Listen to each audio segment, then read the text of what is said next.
Welcome back. It's Friday. We have with us Special Representative for Venezuela, Elliott Abrams. Thank you for joining us again. Please. You're very welcome. I'm going to start taking attendance, see how much interest there is here. A few things to start with. The diplomatic staff from Embassy Caracas arrived at Dulles Airport just after 11 o'clock last night. And they will be meeting the secretary at 2:30 this afternoon. They will, in essence, continue their mission from other locations, from the State Department, for the most part, to try to support the Venezuelan people as they struggle to return Venezuela to democracy.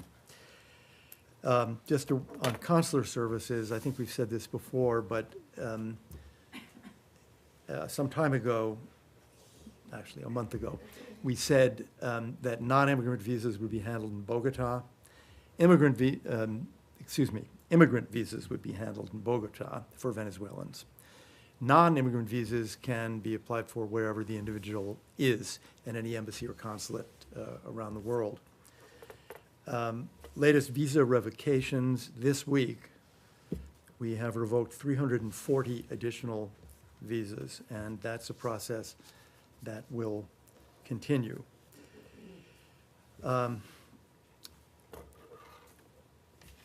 Venezuela, the diplomatic staff, when we had a full staff, and in the last month or so, when we've had a reduced staff, have been immeasurably assisted by the locally employed staff, which has really been, as is true in so many embassies, vital to the effort to restore democracy to Venezuela and to support a transition to democratic government under interim President Guaido. And so I just want to express our gratitude toward them. They will remain employed by the United States in Caracas. Finally, I would like to congratulate Ricardo Hausmann, who is going to be the representative of Venezuela in the Inter-American Development Bank. The voting is not closed. The voting closes at around 6:30 p.m. today, I think, but enough votes have been cast so that we can say he will be elected. And this is part of the taking authority over foreign roles and assets of Venezuela by the Guaido government. So we congratulate him, and you should see an official statement, I guess, after the voting is closed. Is there any questions? Yeah. We can take a few. All right, go ahead, Matt. Thanks.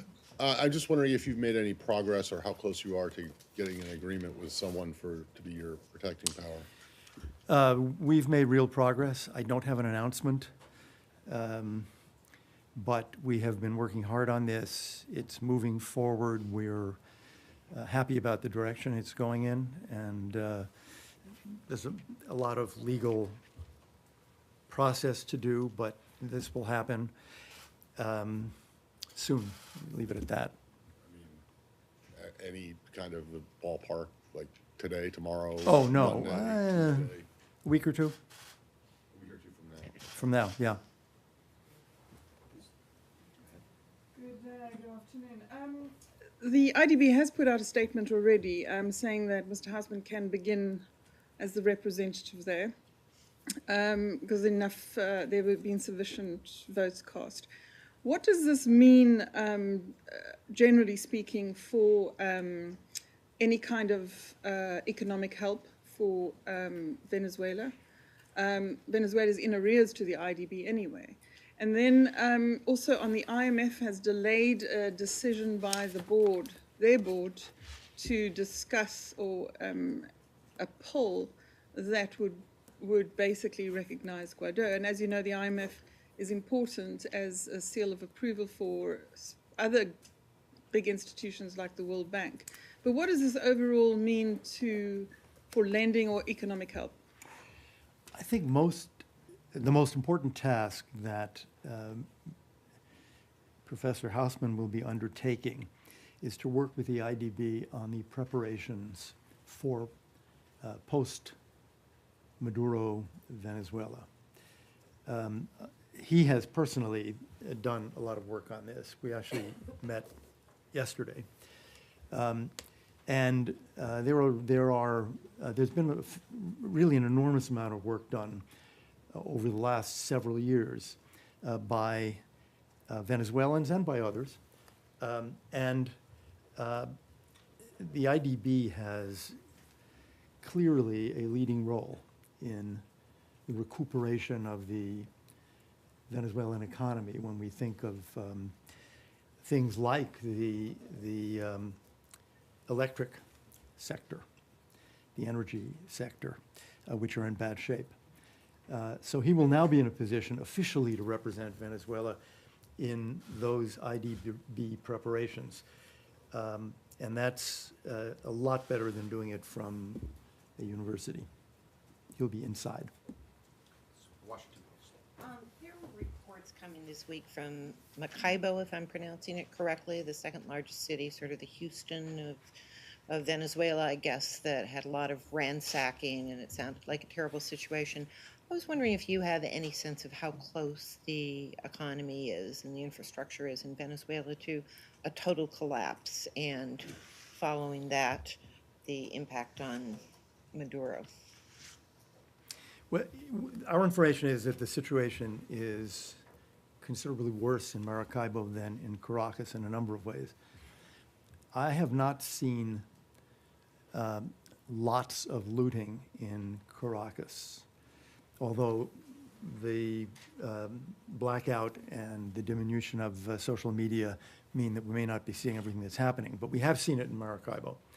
There's been a lot that has been reported in social media and to us. Part of this, I think, is because the regime is directing its attention to Caracas. You know, they seem to be taking the view that what happens outside of Caracas is not threatening to them. So, for example, power supply is better in Caracas than in Maracaibo or anywhere else, actually. So that's, I think, a political judgment on the part of the regime. What is the impact of this situation on the longevity of the regime? It's obviously going to shorten the life of the regime. Now, I've said before, we're not making predictions, and as we look back, we see that, generally speaking, neither we nor anyone else has been very good at predicting when regimes fall.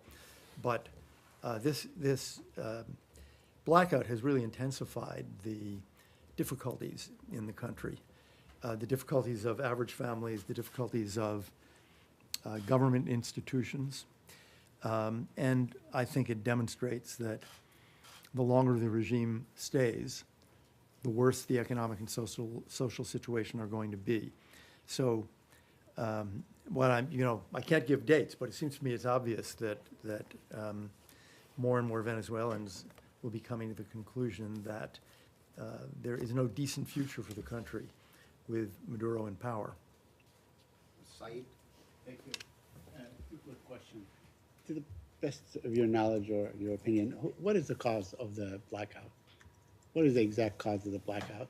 And second, could you explain to us the article under which Mr. Guaido declared himself president? It is said that it has expired last month. Could Yeah. you explain that to us? Yes. What is it? On the blackout, we're not there. I believe there is a consensus now that by far the most likely explanation is that these extremely high voltage lines, which tend to bow as the months go and years go by, that is, they are not straight, they tend to sag is a good word, into trees and bushes. And that creates the possibility of a fire. That is what I would say more experts have given as the explanation. So how do you avoid that? It's simple. You cut and prune and keep trees and bushes from approaching the lines. And they haven't done that. There's really been no maintenance, not just for years, but for decades on those. They have 3 high voltage lines coming essentially from the Guri Dam. That's our best explanation. It is not formed, obviously, by examination, but rather by reports that we've seen from a fair number of experts. As to the Venezuelan Constitution, the National Assembly has passed a resolution that states that that 30-day period of interim presidency will not start ending or counting until the day Nicolas Maduro leaves power. So the 30 days doesn't start now. It starts after Maduro. And that's a resolution of the National Assembly. When did they did that after he? They did that, this is roughly a month ago. We could try to find the date for you. When he was took the mantle of Yes, interim when president, that wasn't there. That's correct. Can you And do so that people- ex post facto like When that? people ask the question, That seems how to be do- like saying, you know, I was elected for 4 years to be president, and then 2 years in, you changed the rules so that your term didn't start, you know, hasn't even started yet. well, How does you don't get a vote because you're not in the National Assembly. But we, If it matters, does the US view that as constitutional under their system? yes, I mean, we're taking the National Assembly is the only legitimate democratic institution left in Venezuela. And their interpretation of the Constitution, as you know, is that as of the date of this alleged term for Maduro, the presidency is vacant. But they have also said that that 30-day period starts when Maduro goes. So Guaido is the interim president of an interim that doesn't exist yet. The 30-day end to his interim presidency starts counting because he's not in power. That's the problem. Maduro is still there. So they have decided that they will count that from when he actually is in power and Maduro is gone. I think it's logical. So then he really isn't interim president. He is interim president, but he's not No power. able to exercise the powers of the office because Maduro still is there. So their interpretation is that until and unless he actually has the power to run the country, he's not actually No, the interim their president? their interpretation is that the Constitution requires a 30-day interim period, but those 30 days should not be counted while Maduro is still there exercising the powers of his former office. It's for AFP. Have you engaged directly again with countries who still recognize Maduro as president? I think you said last week that you haven't spoken with China yet. Have you had the chance to? The ambassador has, I believe, been out of town, but we have spoken to China in Beijing. That is, the ambassador has spoken to the Chinese government about this. What is there something? Have some they- progress? Have we changed their position? Not yet. Not yet. Jenny. Thank you very much. It is reported that North Korean Chairman Kim Jong-un willing to support Maduro regime. Any comment on that? Because it resembles Kim's regime and Maduro regime. So any sense of this? Well, we have noted that among the 54 countries that support the people of Venezuela and interim President Guaido are many of the most influential democracies in the world. we have really not been trying to get North Korea to support Juan Guaido. That has not been a mission of ours. ABC? Two questions on the Americans that remain behind. When we were in Cucuta, you said that there were between 30 and 40,000 U.S. citizens. Some estimates put that as high as 50,000. Do you have an update on the number of American citizens you believe are still there? And American Airlines announced today that they are canceling commercial flights into Venezuela. As more airlines consider that and take that action, is the U.S. considering any sort of evacuations for citizens that remain behind? Well, first, we've had a travel warning for quite a while. And the travel warning has been one of the strictest, saying to Americans, don't go. Obviously, it makes it harder to leave when the largest commercial carrier is no longer serving the airport in Caracas. We are trying first to do the consular activities from the State Department, and we will have a protecting power. As to the question of a major threat that would leave lots of Americans to want to leave,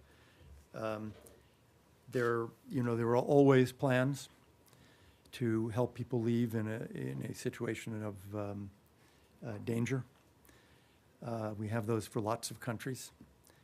And I think I'll leave it at that.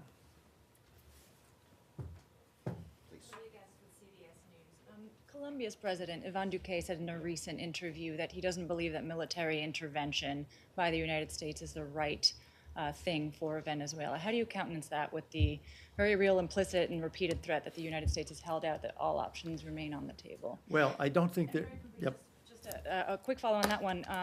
Have you identified a protecting power in Caracas for remaining staff? Because I know there was discussion as to identifying one.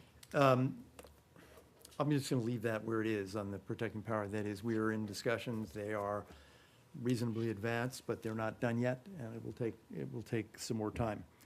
I don't see a contradiction between what President Duque said and what we always say. We also believe that the military outcome is not the right outcome for the future of Venezuela, for the people of Venezuela.